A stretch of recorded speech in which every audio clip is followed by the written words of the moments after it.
만나면 자연스럽게 스킨십을 하고 있는 우리. 심지어 분위기에 취해 잠자리로 가집니다. 와, 이거 완전히 처음이네요. 좀 이해력 넘치네요. 나도 그렇게. 자, 애인도 아니고 친구도 아닌 우리 관계 이상한가요? 또 이런 관계는. 야, 요거는 좀 재밌겠다. 올해로 33이 된 여자 사람입니다. 저에겐 애매한 관계의 남자가 있습니다. 2년 전 긴 썸을 타는 연하남이 있었어요. 깊은 스킨십까지 하는 사이였는데 그는 우리 관계를 정의 내리지 않더라고요. 그래서 먼저 연락을 끊었더니 그에게 다시 연락이 왔습니다. 며칠 동안 생각해봤는데 누나 없는 시간이 힘들고 버거웠어. 내 삶에서 누나가 사라지는 게 견디기 힘들더라. 견디기 힘들다. 왜 이제야 그런 말을 해? 나 너랑 사귀고 싶어. 이제 너라고 부를게. 사랑해. 너라고 부를게. 음악을 하는 사람이라 감성적이고 세심해서 싸울 일도 없고 일하는 모습을 보면 늘 설레었어요. 그렇게 3개월. 하지만 생활 패턴이 달라 갈등이 생겼고 점점 연락이 뜸해지자 그가 말했어요. 우리 헤어지자. 어? 갑자기 무슨 얘기야? 너랑 나랑 사랑의 사이즈가 안 맞아. 사이즈라니! 자기야 왜 그래? 사랑의 크기, 표현하는 타이밍도 안 맞는 것 같다고. 그동안 난 너에게 의무감으로 사랑을 주는 느낌이야. 우리는 사귄 지 3개월 만에 이별을 맞았습니다. 그때 연락을 끊었어야 했는데 며칠 뒤 그의 SNS에 수상한 글이 올라왔더라고요. 너 요즘 무슨 일 있어? 왜 SNS에 이상한 글 올렸어? 요즘 너무 힘들어서 예전 다녔던 정신과 다시 다녀. 왜? 죽고 싶다. 얘는 다 왜? 소리야. 근데 사실은 그날 그는 누구에게도 말하지 못할 깊은 고민을 저에게 털어놓았습니다. 아무도 모를 비밀을 나눴다는 것만으로도 다시 특별한 관계가 되는 것 같더라고요. 그런데 그 이후로 다시 애매한 관계가 되어버렸어요. 만나면 자연스럽게 스킨십을 하고 있는 우리. 심지어 분위기에 취해 잠자리로 가집니다. 하지만 그는 제가 사랑하는 사람을 만나 행복했으면 좋겠다고 응원까지 해요. 우리 관계 이상한 거죠. 와, 이거 완전히 처음이네요. 좀 이해력 넘치네요. 뭐야? 나도 그렇게. 근데 뭐, 그럴 수도 있는데. 아니야, 이건 나쁜 놈이에요.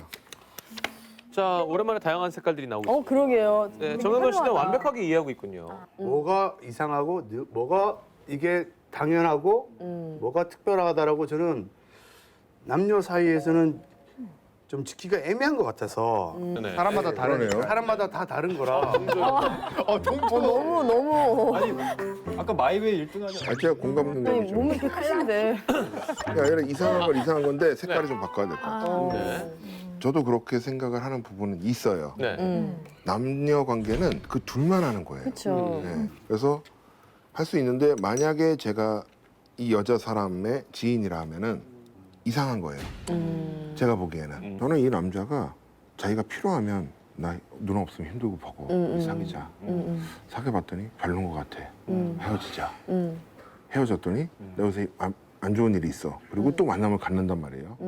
여자가 굉장히 헷갈리게 하는 것 같아요. 예. 우리 승현 씨는 강승윤 어때요? 씨의 얘기랑. 저는 제가 그냥 뭐 이해도 되고 인정도 되는데 제가 공감이 안 돼서 아. 전혀 이런 상황에 공감이 안 되고 저 같으면은 이렇게 하지 않을 것 같아서 제 입장에서는 그러니까 부적절한 관계인 거죠. 이상한 관계라고 느껴져서. 아까 보시면 승윤 씨는 책임감 1등인데 당연히 그니까, 공감할 수 어머 세상에 결혼하고 싶다 너랑. 세상에 결혼하고 싶다 너랑.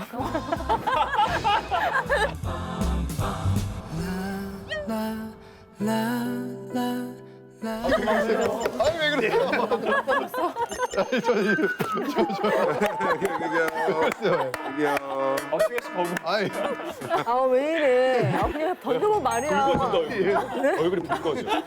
여보? 아니 근데 당연히 씨가 할 수 있는 최고의 칭찬이었고 아니 정말로 그런 건데 지금 어떻게 보면 남자와 여자의 그 관계를 향한 그 어떻게 보면 온도가 너무 다른 거잖아요. 여성분의 심리부터 좀 저희가 봐야 될 것 같은데 이분도 사실 막 정말 사랑인지를 한번 돌아봐야 돼요. 네. 왜냐하면 그쵸. 이상하다면 둘 다 이상한 거. 맞아요, 맞아요. 관계가 네. 이상한 거죠. 또 이분 같은 경우에 자기가 그 남자를 쉴드를 많이 쳐줬어요. 제작진들하고 이렇게 인터뷰하는 과정에서 그 남자 몸이 약하다, 정신이 약하다, 뭐 집안 형편이 안 좋더라, 어릴 때 사연이 이렇더라 이러면서 자꾸 뭔가 자기가 그걸 이해해줘야 되고 케어해줘야 된다라는 식의 얘기를 많이 했다고 해요. 근데 이런 분들의 특징이 내가 그 사람을 케어해줄 수 있고 나만이 그 사람을 구원해줄 수 있다는 구원자 컴플렉스라는 한강공주잖아. 그렇죠. 제 너무 친한 여자 친구 그러니까 다른 둘 남자 중에 안 좋은 이런 남자를. 친구가 이런 친구가 딱 있었어. 너무 답답하고 화가 나고 그랬던 경험이 너무 있어서 근데 만날 때마다 이런 남자만 만나는 거예요. 이런 분들의 특징이 반복해요. 이거. 네. 아니 그러면 저는 궁금한 게 남자의 지금 심리는 뭔 거예요?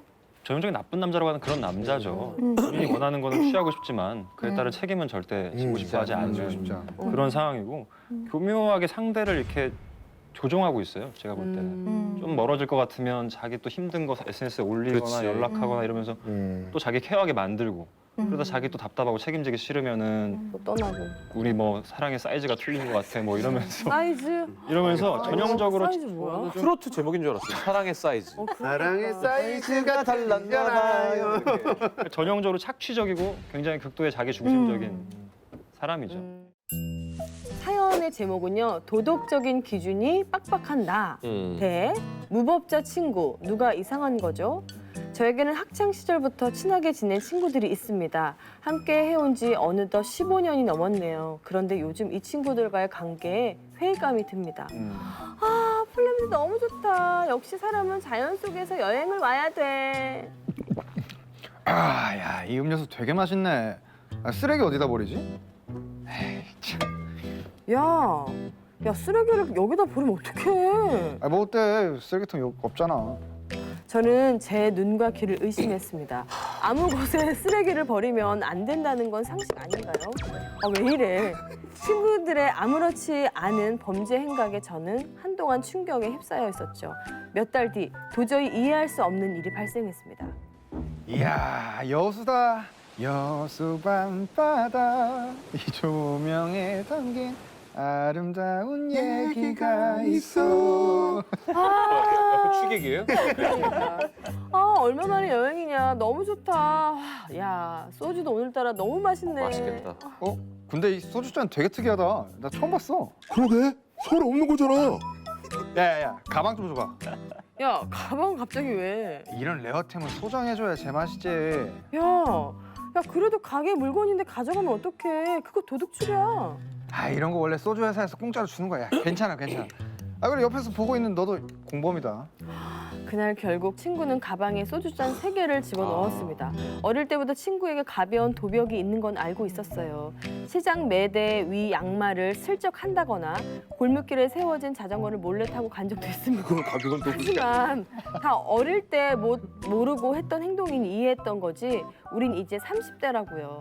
솔직히 저에게 직접적으로 해를 입힌 건 아니니까 더 애매합니다. 청소년도 아니고. 그렇죠. 게다가 하루아침에 15년 세월을 끊어낸다는 게 쉬운 일이 아니잖아요. 죄의식 없는 친구의 이런 비도덕적인 행동, 제가 너무 빡빡한 게 구는 걸까요? 자, 이건 고민이 될 수 있는 게 약간 잘못된 행동을 할 때 그거를 성인 친구끼리 어디까지 관여할 수 있는가의 문제 아닐까 이걸. 윤주 씨는 보라불이네요, 혼자. 저도 쓰레기를 가끔 버리는 것 같아요. 아니 훔치는 거 네, 소주잔도 훔치는 거는 네. 잘못했죠. 자전거를 훔치는 거는 이거는 도둑이지, 그것도. 이거는 근데 이제 차만 남았거든요. 저도 뭐 근데 깨끗하게 살았다고 제가 자부하지 못해서 네. 사실 이걸 켤까 말까 망설였는데요. 근데 저는 그거보다 어쨌든 이 주인공이 좀 조심스럽게 얘기는 하긴 했지만 이 친구한테 잘못됨을 얘기를 해줬잖아요, 옆에서. 근데 보통 정상적인 사람이면 얘기를 했을 때 아이 뭐 버릴 수도 있지 이러면서도 그냥 머쓱해서라도 좀 뭐 줍거나 줍고. 좀 바로 잡을 것 같은데 저 좀 무안해하고. 네, 무안해하고 미안해하고 뭐야 왜 그래 이런 거 가지고 그런데 다음번에는 행동에 신경을 그렇죠, 그렇죠. 신경 써요, 당연히. 쓰잖아요. 예. 아우, 화가 나. 진짜 화나네. 네? 이런 사람은 어떻게 좀 봐야 될까요? 네, 우리가 자라면서 어린 시절에 부모님이 해야 될 것, 안 해야 될 것 가르쳐 주시죠. 네. 근데 요거를 보통 4세에서 5세 정도에 배워서 내 내면으로 넣기 시작한다. 그래서 그때 이제 초자가 형성된다. 심리학적인 용어. 이드. 이들. 4세, 5세. 네. 일단 이제 이런 분들은 사회적 규범이 충분히 내재화되지 않아 있다. 그래서 좀 죄책감이 부족해 보이거든요. 그거랑 같이 다니는 게 보통 성인이 됐을 때 남과 나를 구분할 수 있는 능력이거든요. 근데 이분 같은 경우에는 타인과 나에 대한 구분 능력이 별로 없는 것 같아요. 그러니까 이 친구라면 내 15년지기 친구라면 내 행동을 무조건 이해해주겠지라는 생각으로 부모한테 칭얼대는 애같이 그냥 무조건적인 어떤 그런 관계라고 생각을 하고 있는 것 같아요. 이 사람 같은 경우. 아. 또 하나 의심되는 거는 하면 안 되는 거를 몰래 했을 때 느끼는 자극이 있어요. 희열이 있거든요. 그거를 상당히 추구하는 분인 것 같아요. 이분 같은 경우. 나는 이 친구도 그러니까 주인공도 약간의 좀 책임이 있다고 봅니다. 방조한 죄. 아. 예. 좀 뭐 이분이 참 애매한 게 여기 마지막에 써 있지만 나한테 이게 피해를 입힌 게 아니니까 더 애매하다라는 얘기를 하잖아요. 그러니까 이게 그게 저는 더 싫어요. 싫다는 거예요. 좀 화났죠. 또 화나죠. 녹조가 그러니까 이건 나한테만 피해가 안 간다면 용인을 하겠다라는 거잖아요. 어떻게 보면은 그냥 이 친구가 어떻게 하든 말든 상관 안 해도 돼요. 난 안 하면 돼. 난 안 하면 되니까. 근데 이 사람은 계속 스트레스를 받는 이유가 제가 볼 때는 이분은 굉장히 양심적이고 강박적인 성향이 있는 것 같거든요. 그래서 스트레스를 받는 것 같은데 그러면 안 맞는 거예요. 이제는 갈 길을 서로 가야죠. 예. 좋습니다. 자, 이번에는 자, 이렇게 파란불 2개, 보라불이 2개가 들어왔습니다. 자,